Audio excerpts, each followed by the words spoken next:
Neața lume, mă numesc Slameacau și în acest episod vă voi prezenta un tutorial despre cum să descarci și să joci Minecraft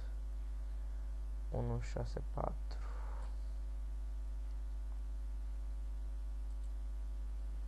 Așa. Intrăm pe o pagină de Google.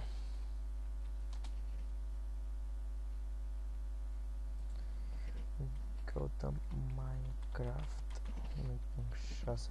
1.6.4.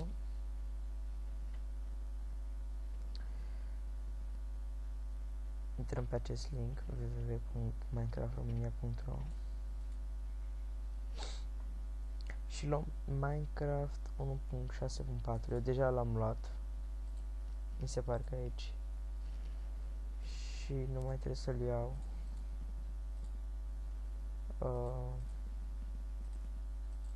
Cam pe aici era. Da, nu te înțelegi. Așa, și vă va apărea sub formă de arhivă. Da, asta. O să dezarhiva și va fi dezarhivată cu niște subfoldere care citește important nu mai trebuie pentru că aveți acest tutorial. Minecraft-ul îl luați, duceți în start pentru Windows XP procent, apă data procent și pentru Windows 7 la fel, numai că scriem în bara de căutare programe și pentru Windows 8 în search. Bun, căutăm Minecraft. Dacă nu-l avem, deja îl punem aici. Dacă îl avem, ștergem versiunea cea veche. Eu nu o șterg pentru că am dat acolo. Și o mutăm pe cea din Minecraft România 1.6.4 setup. O mutăm în application data. Așa, nemodificat sub nume sau ceva de genul. În Minecraft găsiți astea. Se va deschide un launcher ca ăsta, care își va da un update și are aici toate versiunile Minecraft de la 1.1, 1.0 până la 1.7.2. Momentan, serverul de Minecraft de pe Distraction Zone este 1.6.4, nu îi vei face niciodată update la 1.7.2, deoarece este doar o schimbare de cifre. Nu e nimic schimbat altceva. Cu bug-uri, erori, tot ce scrie aici, nu va afecta serverul schimbarea asta și nici nu va modifica, așa că nu o fac. O face doar dacă e necesar sau la momentul potrivit. După ce am mutat Minecraft, deschidem launcherul, își va da niște update-uri cu Game Fields. După selectăm versiunea 1.6.4, dăm play, se va instala versiunea asta și aici alocăm memoria. I-am 700, normal este 1024, merge doar 1100, alocat cel mai mult. Așa, de o setez pe 700.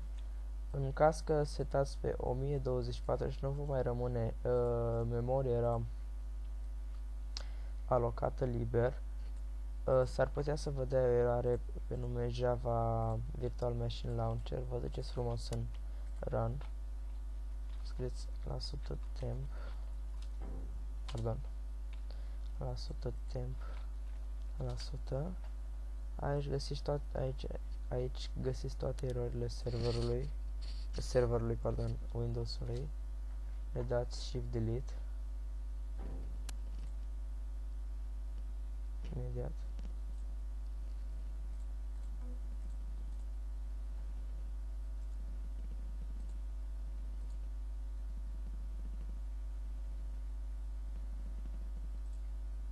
Așa. Și vă duceți frumos aici și alocați doar 512.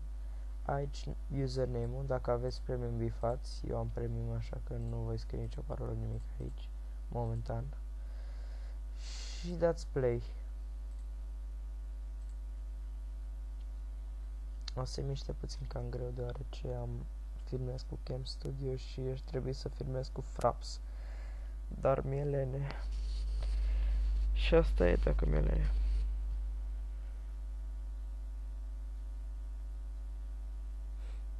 Îmi pare eu că o să miște varză. Nu se mișcă bine. Am aici la multiplayer toate serverele pe care am jucat și pe care voi juca în continuare. Bun, după ce ați instalat Minecraft-ul, intrați în Options, aici vă faceți configurația voastră. Eu am Optifine, așa că am mai altfel de configurații și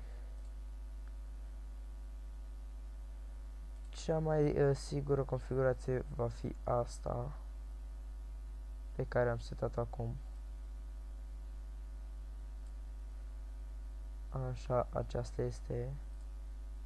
Dacă aveți un calculator mai stift, să zic așa,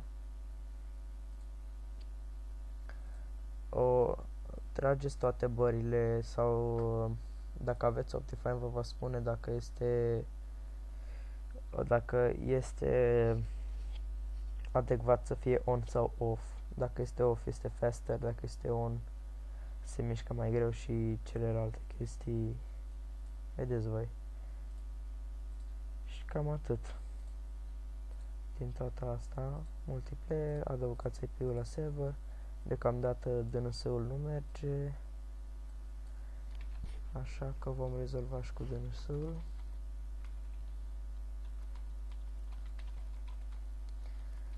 Și cam atât cu acest tutorial.